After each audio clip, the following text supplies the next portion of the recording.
сенката, топваме си, взимаме си чушка. Здравейте! Днес ще готвим лютата манджа на баба ми.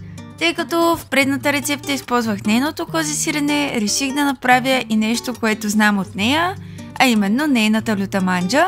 Това беше любимата храна на брат ми и на майка ми, между другото, като бях малка изобщо не я обичах, но сега умирам за нея. Започваме с печенето на няколко червени и зелени чушки, които не са люти. Трябва да са по-месисти. Препоръчвам да използвате или такива, може и камби, и люти чушки, като в този случай тези са отново домашни. Тях имам от бабата на моя мъж. Много й благодаря. Белим ги хубаво. Слагам и семките. За мен лично не е проблем. Вие ако искате може да си ги махнете. След това нарязваме всички чушки на средно големи парчета и ги отделяме на страна.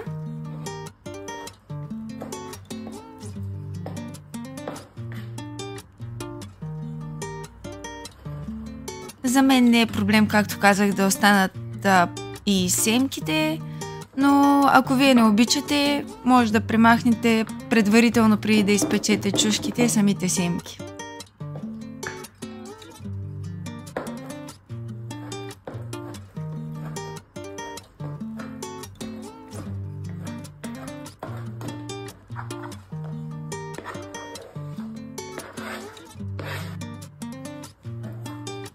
Нарязваме една глава лук на много ситно. Ето по този начин нарежа с лука. Видях, че по този начин един любим мой шеф-готвач реже лука и от тогава ми е много лесно. Става на много ситно и доста бързо.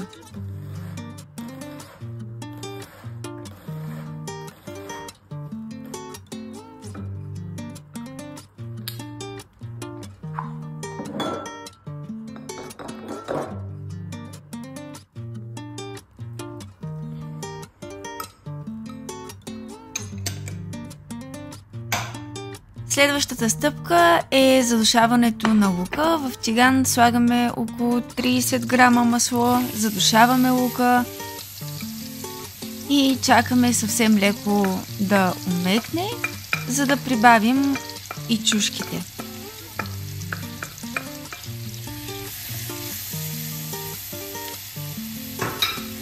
Рецептата е изключително лесна, доста бърза, но и много вкусна. Това е момента, в който добавяме сладките и лютите чушки към леко умекналия лук. Слагаме черен пипер, една щипка,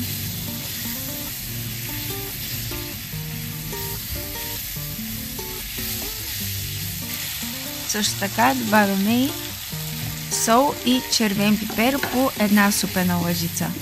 Не избрах. Когато сместа ни изглежда ето по този начин, започваме да добавяме и готварската сметана. На няколко пъти трябва да добавим всичките 500 мл.